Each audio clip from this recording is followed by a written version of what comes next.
தமது இறுதி காலம் வரை வாழ்ந்து காட்டி மாபெரும் தத்துவ மேதையாக விளங்கிய டாக்டர் சர்வப்பள்ளி ராதாகிருஷ்ணன் அவர்களின் பிறந்த நாளான செப்டம்பர் 5ஆம் நாளை ஆசிரியர் தினமாக ஒவ்வொரு வருடமும் இந்தியா முழுவதும் கொண்டாடப்பட்டு வருகிறது. ஆசிரியர் பணி என்பது வெறும் கல்வியை மட்டும் போதிப்பது இல்லை. ஒழுக்கம், பண்பு, ஆற்றல், ஊக்கம், தன்னம்பிக்கை, விடாமுயற்சி, பொது அறிவு, வாழ்க்கை என அனைத்தையும் மாணவர்களுக்கு எடுத்து கூறி அவர்களை நல்லவனாக, பண்புள்ளவனாக, சிறந்தவனாக, அறிஞராக, மேதையாக உயர்த்தும் உன்னத பணி ஆசிரியர் பணி என்பதை யாராலும் மறுக்க இயலாது. ஒரு நாட்டின் எதிர்கால வளர்ச்சி அந்நாட்டின் வகுப்பறையில் தான் உருவாக்கப்படுகிறது. ஒரு சிறந்த ஆசிரியரால் தான் உலகம் இன்றளவும் பல்துறை அறிஞர்களை பெற்றுக் கொண்டிருக்கிறது.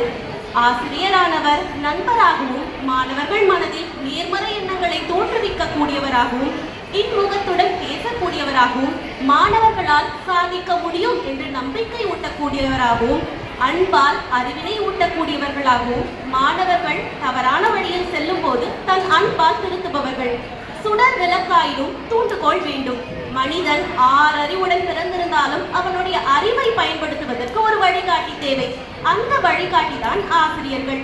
இன்னும் 10 அல்லது 20 வருடங்களில் மாணவர்கள் ஆகிய நாங்கள் பொறியியலாளராகவோ, மருத்துவராகவோ, விஞ்ஞானிகளாகவோ, கணினி நிபுணர்களாகவோ, ஏன் மாபெரும் செல்வந்தராகவோ இவ்வாழ்க்கை பாதையில் வலம் வரலாம். ஆனால் ஆசிரியர்கள் இங்கேயே எங்களை போன்று பல ஆயிரம் மாணவர்களுக்கு வாழ்க்கை பாதைகளை காட்டிக்கொண்டேதான் இருப்பார்கள். ஆசிரியர்களுக்கு நன்றி சொல்ல ஒரு நாள் போதாது. ஆசிரியர்களுக்கு அந்நாளில் வழங்கும் பரிசுகள், விருதுகள் மட்டும் அவர்களுக்கு மகிழ்ச்சியை ஏற்படுத்தாது.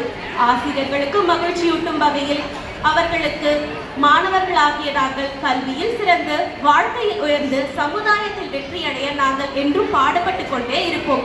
ஒவ்வொரு ஜீவனுக்கும் பின்னால் ஒரு ஆசான் இருந்தார், இருக்கிறார், இருப்பார் என்பதே யதார்த்தம். பெற்ற பிள்ளையை விட தன்னிடம் கற்ற பிள்ளையின் உயர்வை பார்த்து மகிழ்வது ஆசிரியர்கள் தான். இந்தியாவின் குடியரசுத் தலைவராக இருந்த டாக்டர் அப்துல் கலாம், மக்கள் என்னை ஒரு நல்ல ஆசிரியராக நினைவு கூர்ந்தால் அதுவே எனக்கு மிக பெரும் கௌரவமாக இருக்கும் என்று கூறியுள்ளார். மனிதருக்குள் மறைந்து கிடக்கும் மகத்துவத்தை வெளிக்கொண்டு வரும் ஆசிரியர் சமுதாயத்தை வாழ்த்துவோம். மாதா, பிதா, குரு, தெய்வம். மாதா, பிதா, குரு, தெய்வம். இறைவனுக்கும் மேலாக கருதப்படும் ஆசிரியர்கள் அனைவருக்கும் இனிய ஆசிரியர் தின நல்வாழ்த்துக்கள். இந்த அரிய வாய்ப்பை நல்கியவர்களுக்கும் இருந்து வாய்மொழி கேட்டவர்களுக்கும் நன்றி.